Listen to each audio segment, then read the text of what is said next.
বন্ধুরা, পটলের রেসিপি তো তোমরা অনেক রকমের খেয়েছো। আজকে যে পটলের রেসিপিটি শেয়ার করব বন্ধুরা, সেটা একদম ভিন্ন স্বাদের, ভিন্ন ধরনের। এটা তোমরা আগে কখনোই খাওনি বন্ধুরা। অবশ্যই তার জন্য তোমাদেরকে পুরো ভিডিওটা দেখে নিতে হবে, স্কিপ না করে। আর এটা বানানো খুবই সহজ বন্ধুরা। শুধুমাত্র ছোলার ডাল আর পটল দিয়ে বানিয়ে নাও এরকম দুর্দান্ত স্বাদের রেসিপি, যে রেসিপিটা তোমরা ভাত, রুটি, পরোটার সঙ্গে পরিবেশন করতে পারবে। তো চলো রেসিপিটা দেখতে থাকো। আশা করছি রেসিপিটা তোমাদেরকে খুব ভালো লাগবে। আর ভালো লাগলে অবশ্যই কমেন্ট বক্সে গিয়ে তোমাদের মতামত জানিও বন্ধুরা। তো চলো রেসিপিটা ঝটপট করে শুরু করা যাক। রেসিপিটা বানানোর জন্য 250 গ্রাম পটল নিয়ে নিয়েছি। পটলটা কিছুটা আমি খোসাটা ছাড়িয়ে রেখেছিলাম বন্ধুরা, আর কিছুটা খোসা ছাড়াইনি। তো দেখো, খোসাটা আমি ছাড়িয়ে দেখিয়ে দিয়েছি কিভাবে ছাড়াতে হয়। তো তারপর আর কিছুটা খোসা কিন্তু আমি রেখেই দিয়েছি পটলের গায়ে, যাতে পটলটা ভাজার সময় সুন্দরভাবে ভাজা হয়। সবগুলো পটল একইভাবে কেটে নিয়েছি আমি 3 টুকরো করে। আর পটলটা আগেই ধুয়ে নিয়েছিলাম, তারপর সুতির কাপড় দিয়ে পরিষ্কার করে পুছে নিয়েছিলাম, যাতে পটলের গায়ে কোনো রকম জল না থাকে। তারপর আমি একটা চামচের সাহায্যে পটলের ভেতরে শাঁসটা বার করে নিই। পটলের ভেতরে শাঁসটা বার করানো খুবই সহজ, আপনারা একবার দেখলে বানিয়ে নিতে পারবে বন্ধুরা। তো পটলের সবগুলো শাঁস আমি বার করে একটা প্লেটে উঠিয়ে রেখে দিয়েছি। আর এইদিকে আমি হাফ বাটির মতো ছোলার ডাল 30 মিনিট আগে ভিজিয়ে রেখে দিয়েছিলাম। তারপর জল পাল্টে 2 থেকে 3 বার ধুয়ে এখন একটা জারের মধ্যে নিয়ে নিচ্ছি, মিক্সির জারে।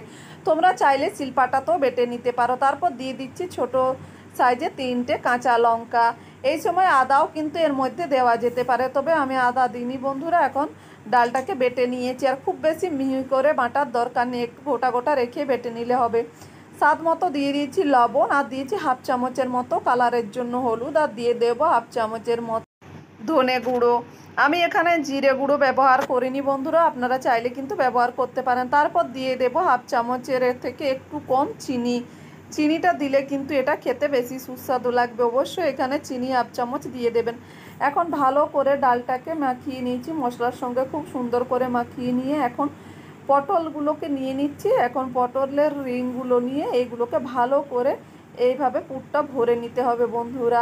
তোমরা যারা পটল দোলমা খেতে ভালোবাসো বন্ধুরা, একবার হলেও এইভাবে পটল দোলমা বানিয়ে দেখবে, অসম্ভব সুন্দর লাগে খেতে। এইভাবে কিন্তু পটল দোলমাও বানানো যায় বন্ধুরা, দুর্দান্ত লাগে এই ছোলার ডাল আর পটল দিয়ে পটল দোলমা খেতে। তো দেখো, সবগুলোর মধ্যে পুর ভরে নিয়েছি। তারপর কড়া বসের মধ্যে বসিয়ে দিয়েছি, আর দিয়ে দিচ্ছি 1 চামচের মতো সর্ষের তেল। তেলটা ভালো করে গরম করে নিয়ে পটলগুলো ভেজে নেব।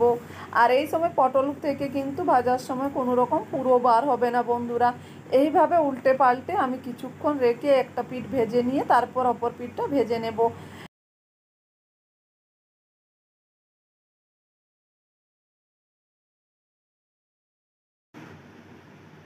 আর দেখুন, খুব সহজেই কিন্তু পটলগুলো পাল্টে যাচ্ছে, এগুলো কিন্তু কড়ার মধ্যে কোনো রকম লেগে যায়নি।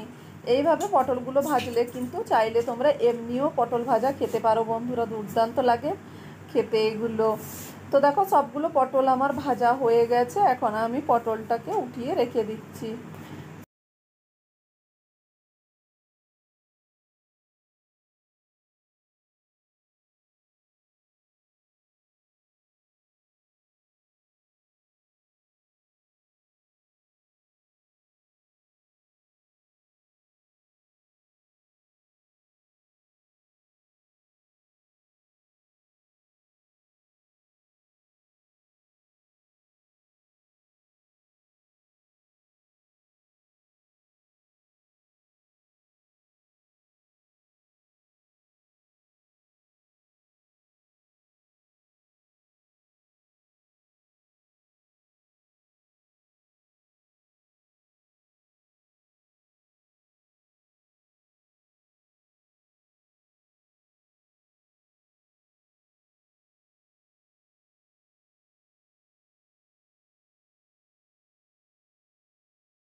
তার আগে দিয়ে দিচ্ছি স্বাদ মতো লবণ। লবণটা দিয়ে ভালো করে মিশিয়ে নিয়ে এটাকে ঢাকা দিয়ে 3 থেকে 4 মিনিট কষিয়ে নিতে হবে যতক্ষণ না মশলা থেকে তেল ছেড়ে আসছে। আর হ্যাঁ বন্ধুরা, এর পরের ভিডিও ক্লিপটা আমার ডিলিট হয়ে গেছে, কিন্তু তোমাদের বোঝার সুবিধার্থে আমি সম্পূর্ণ বলে দিচ্ছি যে কিভাবে বানিয়েছি।